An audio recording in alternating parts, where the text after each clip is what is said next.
ऑलिम्पिकवीर स्वप्नील कुसाळेला अर्जुन पुरस्कार जाहीर. कोल्हापुरात आनंदोत्सव साजरा. पुरस्कार जाहीर झाल्यानं वडील सुरेश कुसाळेंनी व्यक्त केला आनंद. मुलीवर उपचार करण्याऐवजी तिला अन्यत्र जाण्यासाठी शिफारस करणं डॉक्टरला भोवलं. इचलकरंजीतील आयजीएम रुग्णालयातील वैद्यकीय अधिकारी डॉक्टर सूरज पाटील कार्यमुक्त. ऊसदर प्रश्नी कारखानदार आणि शेतकरी संघटनांची बैठक बोलवा. स्वाभिमानी शेतकरी संघटनेची जिल्हाधिकारी अमोल येडगे यांच्याकडे मागणी. घरगुती वापरासाठीची स्मार्ट प्रीपेड मीटर सक्ती रद्द करण्याची शिवसेना उद्धव बाळासाहेब ठाकरे पक्षाची मागणी. उद्योजक गौतम अदानींचे मुखवटे घालून महावितरण कार्यालयावर काढला मोर्चा.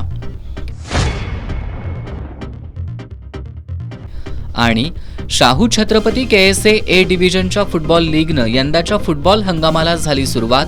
वर्षा विश्वास तरुण मंडळ आणि श्री शिवाजी तरुण मंडळानं दिली विजयी सलामी.